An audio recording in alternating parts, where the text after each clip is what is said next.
So first, a very quick introduction to obfuscation.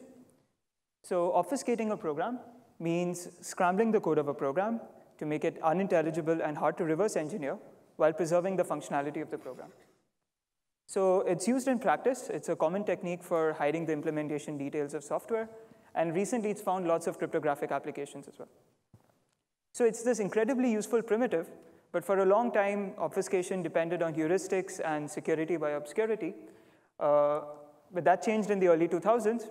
But it was a formal study of it began by Hada and Barak et al.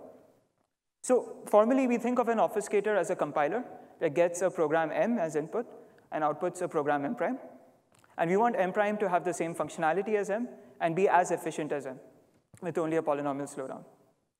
So for security, they define something called virtual black box security, or VBB, which says that anything you can learn from the code of M prime, you can efficiently simulate with black box access to M. So this was the dream version of security. It's very useful, except that it's too good to be true. There exists many functionalities that can't be VBB obfuscated. So they also introduced a weaker notion called Indistinguishability Obfuscation, or IO, which says that for any pair of programs that are functionally equivalent, their obfuscations are computationally indistinguishable. So at first, it's not clear why this notion was useful. Doesn't seem to say anything about hiding the implementation details. But there's a recent flurry of work which shows that IO suffices for many of the dream applications of obfuscation. And as you saw, like the previous talk was an example of that. So this is great. But what do we know about constructions that achieve IO? So last year, in a breakthrough result by Garg, Gentry, Halevi, Raikova, Sahai, Waters, they gave a candidate construction for IO for all polynomial size circuits. And they did this in 2 steps. Firstly, they showed that assuming FHE, IO for NC1 suffices. And secondly, they gave a candidate construction for NC1 based on a primitive called multilinear encodings, also known as graded encodings, introduced last year also by Garg, Gentry, Halevi. So it's a candidate construction. They didn't prove security, but they analyzed the security in the generic model, where we assume that the adversary uses these multilinear encodings in an honest way. And there, they ruled out certain kinds of attacks in the generic model. So there's been subsequent work which further improves the construction and rules out all attacks in the generic model. So this is work by Brakersky, Rothblum, and Barak, Garg, Kalai, Panet, Sahai. However, they went a step further and showed VBB security in the generic model. So this raises a natural question, how much faith we can place in security in the generic model when we can prove things that are impossible in the real world. What we'd like to do, instead of arguing security in the generic model, we'd like to identify a real-world assumption on multilinear encodings and reduce the security of these constructions to that assumption. Also, we don't want the assumption to say that some complicated construction is secure. We'd like the assumption to be simple to read, simple to understand, simple to analyze, and say something interesting about multilinear encodings. So we introduced this new assumption on multilinear encodings called semantic security in this work. And we show how to get IO for NC1 using semantically secure multilinear encodings. And as before, you can bootstrap this to all polynomial size circuits. OK, so in the next couple of minutes, I'm going to talk. I'm going to go a little bit in more detail on our assumption, semantic security. And then we'll revisit our results for IO from semantic security. So first, a very quick introduction to multilinear encodings. So it's an encoding scheme. It has a generation algorithm that gets as input a security parameter and a multilinearity parameter, K. And it outputs public and secret parameters. The encoding algorithm gets as input of the message you want to encode, the secret parameters, and a subset of integers 1 to k. And you can generate encodings with the secret parameters only. With the public parameters, you can homomorphically add and subtract encodings, provided they're under the same set. And you generate an encoding under the same set as well. Secondly, you can homomorphically multiply encodings, provided they're under disjoint sets. And the encoding you obtain is under the union of the sets. And thirdly, you can zero-test encodings. So you can figure out if the underlying message is 0 or non-zero, but this only works when the encoding is under the universe set. The integer is 1 to k. So in a sense, given a bunch of these encodings, they hide the underlying messages, but they allow you to compute certain legal algebraic expressions on these messages. And these expressions respect the sets under which these encodings were made in this following way, in the way we saw above. So we'll call these arithmetic expressions set respecting. And note that the only way to extract any useful information from these encodings is to zero test. So we're going to assume that these set respecting expressions have a zero test gate at the end. And what security roughly says intuitively that these are the only kinds of functions you should be able to evaluate on the messages, given a bunch of encodings of those messages. And the goal is we want to capture this intuition of security by a complete hardness assumption. So let's look at what a DDH assumption would say in this setting. So let Z1 to Zn be random messages. Let M0 be the product of the Z's, and let M1 be an independent uniformly random message. And let T1 to Tn be sets such that their disjoint union does not give the universe set. So like a DDH assumption in this setting would say something like an encoding of M0 under the universe set is indistinguishable from an encoding of M1 under the universe set, even in the presence of these auxiliary encodings of Zi under Ti. Why does this make sense? Well, note that you can't obtain using set respecting operations, you can't obtain an encoding of the product of the Z's from the auxiliary encodings. And you can actually show that using set respecting operations, you can't distinguish an encoding of M0 from an encoding of M1 in this setting. And then security should say that if you can't distinguish using set respecting operations, you shouldn't be able to distinguish at all. So this is a nice assumption. It seems to meet the criteria we set out to achieve, except that it's a bit too weak for our purposes. We don't know how to get I/O from this assumption. We need something stronger. And our approach is going to be to generalize this assumption in two ways. Firstly, instead of M0 and M1 being single messages, we'll consider them to be a constant length vector of messages. Secondly, and more significantly, instead of the message coming from a fixed DDH distribution, we'll require security for messages coming from any distribution that has some certain nice properties. Well, what are these nice properties? Minimally, they should ensure that you can't use set respecting operations to distinguish M0 and Z from M1 and Z. Otherwise, this assumption is trivially false. So it turns out formalizing what is a nice distribution is not so trivial. Let's look at a naive attempt. Let's say a distribution is nice if no polynomial time attacker who is forced to use set respecting operations can distinguish M0 and Z from M1Z. And then we say, so the assumption says that for such distributions over messages, an attacker can't tell apart encodings of M0 from encodings of M1. So turns out this assumption is false. No MLE scheme is secure as per this definition. So what we show is there exists a nice distribution such that an adversary can distinguish encodings of M0 and encodings of M1, even though he couldn't using only set respecting operations. So how do we show something like this? On a very high level, we show that for this nice distribution, there are a sequence of set respecting operations such that the output of these set respecting operations, when applied to these messages, gives me some leakage about the messages that were sampled by the distribution. And the nature of this leakage is that together with an encoding of the message, I can figure out if the message was 0 or 1, M0 or M1. But this leakage alone is useless. So what this means is that a real-world attacker can use this leakage to distinguish, but an attacker forced to using set-respecting operations, for him this leakage is useless, he can't distinguish, and that's why the distribution stays nice.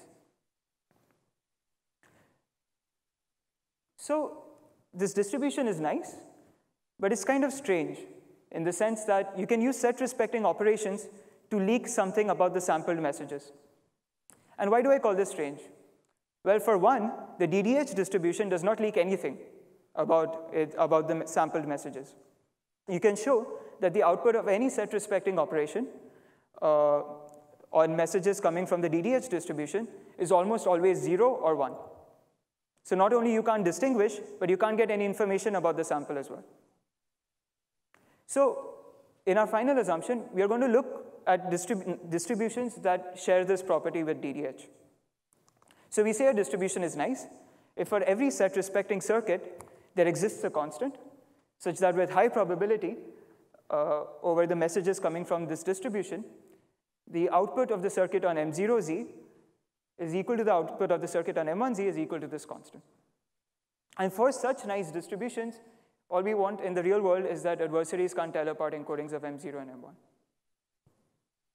So with this definition of semantic security, we show you can construct I/O for NC1.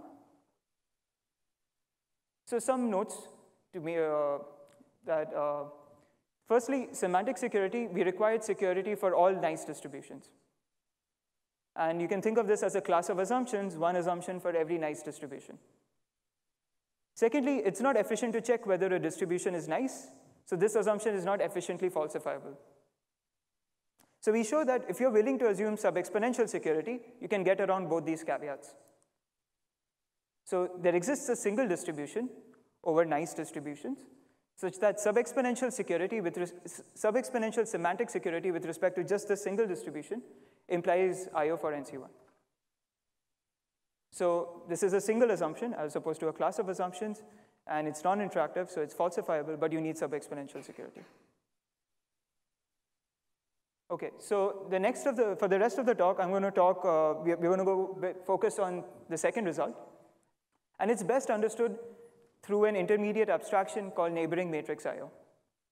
Okay, so first, we want to obfuscate NC1 circuits. It suffices to obfuscate polynomial length branching programs by Barrington's theorem. So what I/O says is take any two functionally equivalent branching programs. Their obfuscations are computationally indistinguishable. Note that the matrices of these branching programs could be wildly different. What neighboring matrix I/O weakens this requirement. It says that take two branching programs that are functionally equivalent, but differ in only a constant number of matrices. And the rest of the program is identical. Then the obfuscations are going to be computationally indistinguishable. So what we show is you can construct a neighboring matrix obfuscator from semantic security. And this construction is very similar to the generic VBB construction of Barak et al. But we need to modify that construction for reasons I won't get into. But we are going to focus on the second part of this result, that is getting an I/O obfuscator from a neighboring matrix obfuscator. So at this point, one could wonder that why doesn't neighboring matrix I/O why doesn't it directly imply I/O by a hybrid argument where you change a constant number of matrices at one step? So well, I mean, the hybrid program you get in the middle, there's no guarantee it would be functionally equivalent with what you started off with, and therefore you can't rely on neighboring matrix for any of the hybrid steps.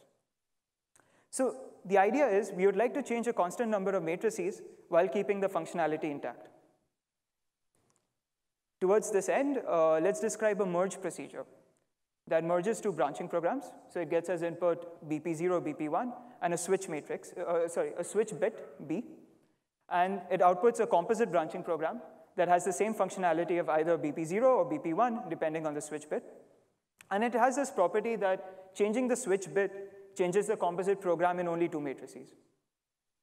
So think of this composite program as having two tracks, one track for BP0, one track for BP1, and these switch matrices that depend on the bit B and select which track is active. So changing the bit B changes only the selection part of the program, and now it makes the lower track active. Okay, so turns out that actually implementing these tracks and these switches is rather simple. Think of the composite branching program as a double width branching program that evaluates both branching programs, BP0 and BP1, in parallel, right? So the output matrix of the composite program, in its upper left quadrant, you would have the output of the upper track, and in the bottom right quadrant, you would have the output of the lower track. And now you can define selection matrices that, according to the bit B, select which quadrant to pick its final output from. So going forward, the thing to remember is that changing the bit B, the switch bit, changes only the first and the last matrix. And changing one matrix of an input program is going to change only one matrix of the output of the composite program. OK, so now we are ready to describe our I/O obfuscator from a neighboring matrix obfuscator. It gets as input a branching program. It merges it with a dummy program, but puts the dummy on the inactive track. And then it uses a neighboring matrix obfuscator on the composite program. OK, so we want to show that this obfuscator is an I/O obfuscator. So we need to show obfuscations of any BP0 or BP1 that are functionally equivalent are computationally indistinguishable. And we'll show that by a hybrid argument, where in each step of the hybrid, we are going to rely on the neighboring matrix property. So to do that, we need to be able, at each step, we should change only a constant number of matrices while keeping the functionality intact. So we start off with this, an obfuscation of BP0. And we can replace the dummy program on the lower track with BP1, matrix by matrix. So we are changing only one matrix at a time. And we are keeping the functionality the same, because we're changing the inactive track. So we completely replace the dummy. Now we turn the switch, making the lower track active. Turning the switch changes only two matrices. And now, because BP0 and BP1 are functionally equivalent, we haven't changed the functionality of this program. Now we can replace BP0 on the upper track with BP1, matrix by matrix, as before, till we completely replace it. Now turn back the switch, so the upper track is active. And now in the lower track, as before, we can replace it with a dummy program. Each step, I've changed only a constant number of matrices. I haven't changed the functionality, so we can rely on neighboring matrix. And this completes the proof that this obfuscator is I/O. OK, so just some concluding remarks. We introduce a new assumption, semantic security. We show you can get I/O from this assumption. And under the hood, there are some new proof techniques for I/O. Firstly, for full I/O, it suffices to construct obfuscators that are secure against small changes. So one small change, which I described in this talk, is changing a constant number of matrices in a branching program.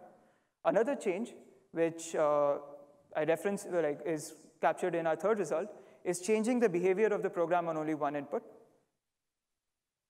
And secondly, this is a technique which is I didn't talk about, but we show how to deal with obfuscating branching programs that don't necessarily have a unique accepting, rejecting output matrix. All right, thanks.